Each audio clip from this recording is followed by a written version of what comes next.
رسول اللہ صلی اللہ علیہ وسلم نے فرمایا کہ ایک روز موسیٰ علیہ السلام نے کھڑے ہو کر بنی اسرائیل میں خطبہ دیا تو آپ سے پوچھا گیا کہ لوگوں میں سب سے زیادہ صاحب علم کون ہے؟ انہوں نے فرمایا کہ میں ہوں۔ اس وجہ سے اللہ کا غصہ ان پر ہوا کہ انہوں نے علم کو خدا کے حوالے کیوں نہ کر دیا۔ تب اللہ نے ان کی طرف وحی بھیجی کہ میرے بندوں میں سے ایک بندہ دریاؤں کے سنگم پر ہے، جہاں فارس اور روم کے سمندر ملتے ہیں، وہ تجھ سے زیادہ عالم ہے۔ موسیٰ علیہ السلام نے کہا، اے پروردگار، میری ان سے ملاقات کیسے ہو؟ حکم ہوا کہ ایک مچھلی زنبیل میں رکھ لو، پھر جہاں تم اس مچھلی کو گم کر دو گے تو وہ بندہ تمہیں وہیں ملے گا۔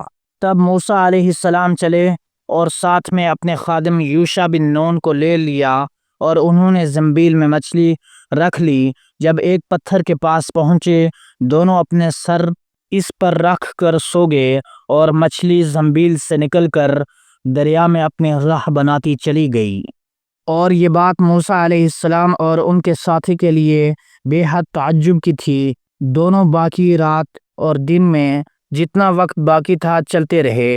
جب صبح ہوئی، موسیٰ علیہ السلام نے خادم سے کہا، ہمارا ناشتہ لاؤ، اس سفر میں ہم نے کافی تکلیف اٹھائی ہے۔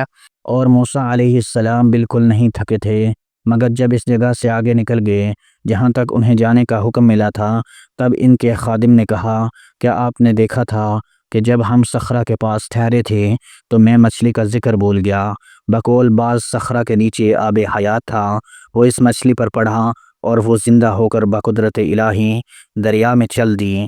یہ سن کر موسیٰ علیہ السلام بولے کہ یہ وہی جگہ ہے جس کی ہمیں تلاش تھی، تو وہ پچھلے پاؤں واپس ہو گئے۔ جب پتھر تک پہنچے تو دیکھا کہ ایک شخص کپڑے اوڑے ہوئے موجود ہے۔ موسیٰ علیہ السلام نے انہیں سلام کیا۔ خضر علیہ السلام نے کہا کہ تمہارے سر زمین میں، سلام کہاں؟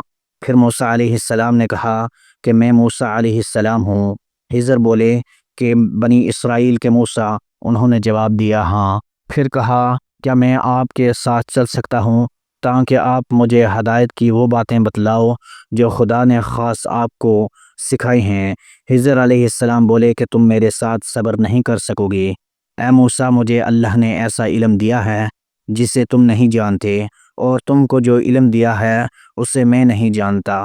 اس پر موسیٰ علیہ السلام نے کہا کہ خدا نے چاہا تو آپ مجھے صابر پاؤ گے، اور میں کسی بات میں آپ کی نافرمانی نہیں کروں گا۔ پھر دونوں دریا کے کنارے کنارے پیدل چلے۔ ان کے پاس کوئی کشتی نہ تھی کہ ایک کشتی ان کے سامنے سے گزری، تو کشتی والوں سے انہوں نے کہا کہ ہمیں بٹھا لو۔ خضر علیہ السلام کو انہوں نے پہچان لیا اور بغیر کرایہ کے سوار کر لیا۔ اتنے میں ایک چڑیا آئی اور کشتی کے کنارے پر بیٹھ گئی۔ پھر سمندر میں اس نے ایک یا دو چونچ ماری۔ اسے دیکھ کر خضر علیہ السلام بولے، اے موسیٰ علیہ السلام، میرے اور تمہارے علم نے اللہ کے علم میں سے اتنا ہی کم کیا ہوگا جتنا اس چڑیا نے سمندر کے پانی سے۔ پھر خضر علیہ السلام نے کشتی کے تختوں میں سے ایک تختہ نکال ڈالا۔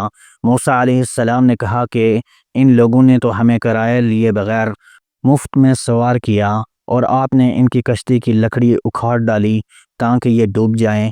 خضر علیہ السلام بولے، کیا میں نے نہیں کہا تھا کہ تم میرے ساتھ صبر نہیں کر سکو گے؟ اس پر موسیٰ علیہ السلام نے جواب دیا کہ بھول پر میری گرفت نہ کرو۔ موسیٰ علیہ السلام نے بھول کر یہ پہلا اعتراض کیا تھا۔ پھر دونوں چلے۔ کشتی سے اتر کر ایک لڑکا بچوں کے ساتھ کھیل رہا تھا۔ خضر علیہ السلام نے اوپر سے اس کا سر پکڑ کر ہاتھ سے اسے الگ کر دیا۔ موسیٰ علیہ السلام بول پڑے کہ آپ نے ایک بے گناہ بچے کو بغیر کسی جانی حق کے مار ڈالا، غضب ہو گیا۔ خضر علیہ السلام بولے کہ میں نے تم سے نہیں کہا تھا کہ تم میرے ساتھ صبر نہیں کر سکو گے؟ ابن عیینہ کہتے ہیں کہ اس کلام میں پہلے سے زیادہ تاکید ہے، کیونکہ پہلے کلام میں لفظ لک نہیں کہا تھا، اس میں لک زائد کیا، جس سے تاکید ظاہر ہے۔ پھر دونوں چلتے رہے حتیٰ کہ ایک گاؤں والوں کے پاس آئے۔ ان سے کھانا لینا چاہا، انہوں نے کھانا کھلانے سے انکار کر دیا۔ انہوں نے وہیں دیکھا کہ ایک دیوار اس گاؤں میں گرنے کے قریب تھی۔ خضر علیہ السلام نے اپنے ہاتھ کے اشارے سے اسے سیدھا کر دیا۔ موسیٰ علیہ السلام بول اٹھے کہ اگر آپ چاہتے تو گاؤں والوں سے اس کام کی مزدوری لے سکتے تھے۔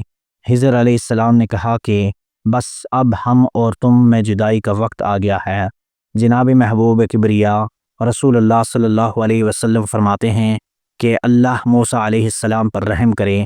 ہماری تمنا تھی کہ موسیٰ علیہ السلام کچھ دیر اور صبر کرتے تو مزید واقعات ان دونوں کے بیان کیے جاتے اور ہمارے سامنے روشنی میں آتے، مگر حضرت موسیٰ علیہ السلام کی عجلت نے اس علم لدنی کے سلسلے کو جلد ہی منقطع کر دیا۔